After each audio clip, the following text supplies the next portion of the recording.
नमस्कार। प्रस्तुत है आज का चिंतन। यहाँ गायत्री तपोभूमि में गायत्री माता का मंदिर है। यहाँ गायत्री मंत्र की साधना होती है। मंत्र बड़े सार्थक एवं सामर्थ्यवान होते हैं। इसके द्वारा बड़े बड़े काम हो सकते हैं। साधारण सा मंत्र जो सपेरा जानता है वह सांपों के जहर को मंत्र पढ़कर उतार देता है। भौतिक जगत में यंत्रों का भी बहुत महत्व है। आज यंत्रों के द्वारा भारत वर्ष के अंतर्गत बड़े बड़े कल कारखाने चलते हैं। यंत्रों का भी एक इतिहास है, मंत्र का भी एक इतिहास है। इसकी शक्ति भी पैटर्न टैंक की तरह होती है। हमारे पूर्वज इस महत्व को जानते थे। इस कारण से उन्होंने मंत्रों का उपयोग किया तथा उसकी जानकारी लोगों को दी। मंत्रों का भौतिक एवं आध्यात्मिक दोनों तरह का महत्व है।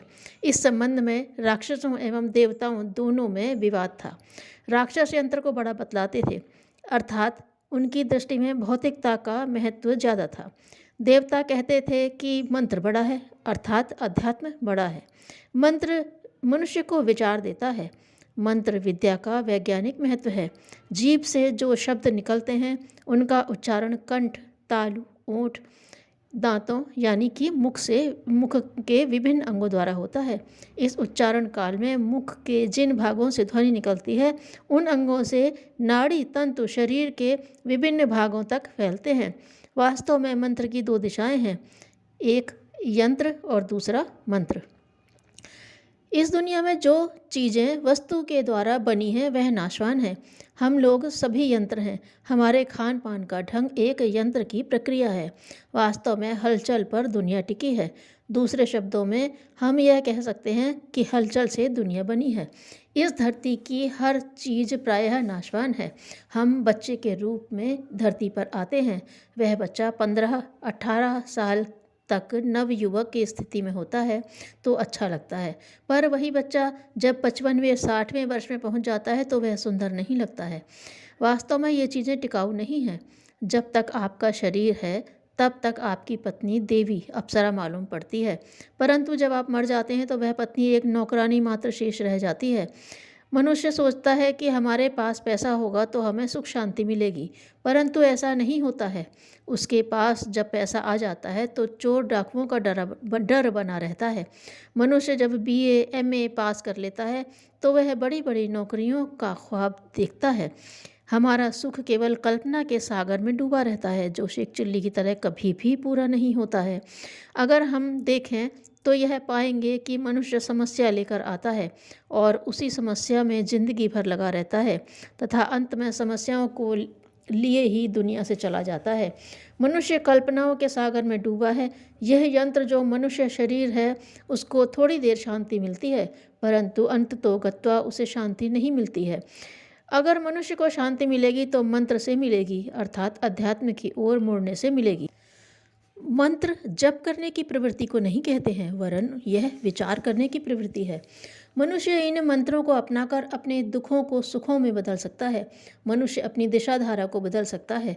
अधिकांश दुख मनुष्यों को मंत्रों की कमजोरी के कारण होता है और उसका जीवन कष्टों से घिर जाता है। मंत्र उसे कहते हैं जो दुखों को दूर करता है। इससे भौतिक आवश्यकता भी पूरी होती है। एक व्यक्ति को सांप काटता है और एक तांत्रिक सपेरा आता है। वह कुछ मंत्र पढ़ता है, सांप आकर विष वापस लेता है और वह आदमी स्वस्थ सानंद हो जाता है। यह मंत्र का भौतिक प्रयोग कहा जा सकता है। मंत्रों का सागर इससे कहीं अधिक अध्यात्म के लाभों के बारे में हमें इंगित करता है। अध्यात्मिक क्षेत्र बड़ा विशाल है। इस क्षेत्र के अंतर्गत गायत्री मंत्र की महत्ता सर्वोपरि है, जो मनुष्य के बुद्धि स्रोत को खोल देता है और 20 वर्ष के बाद भी प्रारंभ करने के बाद मनुष्य को महानता की ओर अग्रसर करते हुए उसे देवता बना देता है। गायत्री मंत्र के एक एक अक्षर में अनेक प्रकार के ज्ञान विज्ञान का तत्व भरा पड़ा है। इसमें रहस्यमय तत्व छिपे पड़े हैं। इसका ही वेद, उपनिषद, दर्शन, स्मृतियों, रामायण आदि ग्रंथों में विवेचन है। गायत्री को वेद माता कहा गया है। चारों वेद गायत्री के पुत्र हैं। शास्त्रों में कहा गया है कि ब्रह्मा जी ने अपने एक एक मुख से गायत्री के एक एक चरणों की व्याख्या की है।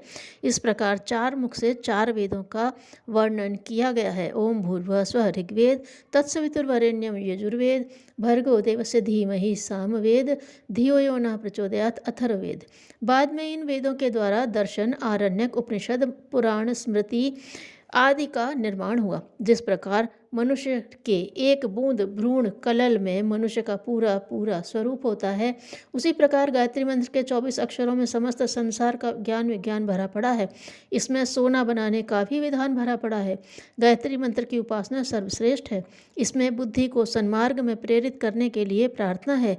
मनुष्य को सद्बुद्धि आ जाए तो उसे भौतिक एवं आध्यात्मिक दोनों लाभ प्राप्त होते हैं। उपासना का अर्थ होता है पास बैठना, यानी कि भगवान के पास बैठना। अगर बछड़ा गाय के पास ना जाए तो उसे दूध कहाँ से मिलेगा? माँ की छाती से बच्चा नहीं लिपटे तो माँ का दूध उसे कहाँ से मिलेगा? पारस के छुए बिना लोहा सोना कैसे बनेगा? उसी प्रकार ईश्वर के समीप गए बिना आत्मा की भूख कैसे मिटेगी? यह उपासना की पद्धति है जो मनुष्य को तृप्त करती है। जिस प्रकार मनुष्य के शरीर में प्राण का महत्व है, उसी प्रकार आत्मा में ईश्वर का है। परमात्मा से रहित आत्मा शरीर का आवरण ओढ़े पशु के समान है। परमात्मा के नज़दीक जब साधक पहुंच जाता है तो वह अपनी वेदनाओं को भक्ति भाव से उनके सामने रखता है। उस समय भगवान भक्त की जो आवश्यक मनोकामनाएं हैं उसे पूरा कर देता है। उसकी तृष्णा, वासना, अहंता को समाप्त कर देता है।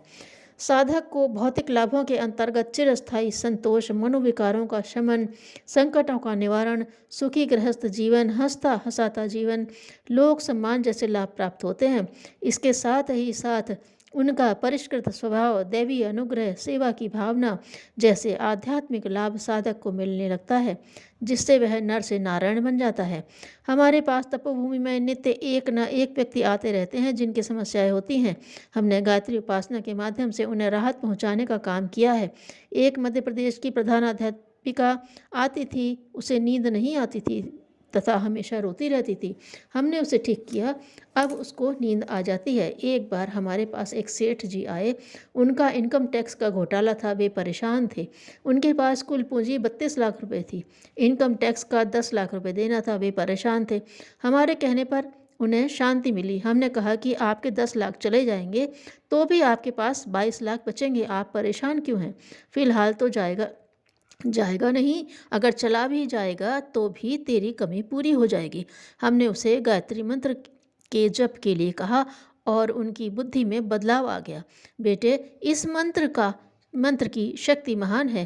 पहले जमाने के संत महात्माओं के पास गायत्री मंत्र का बल होता था, इसके कारण वे हर जगह विजयी होते थे। एक बार सिकंदर हिमालय की ओर गया और एक महात्मा से कुछ मांगने को कहा। उसने कहा, आप शक्तिशाली हो तो धूप निकाल दो। सिकंदर चुप खड़ा हो गया। अच्छा, तो तेरे में इतनी शक्ति नहीं तो हट, पूरब दिशा से हमें धूप लेने दे।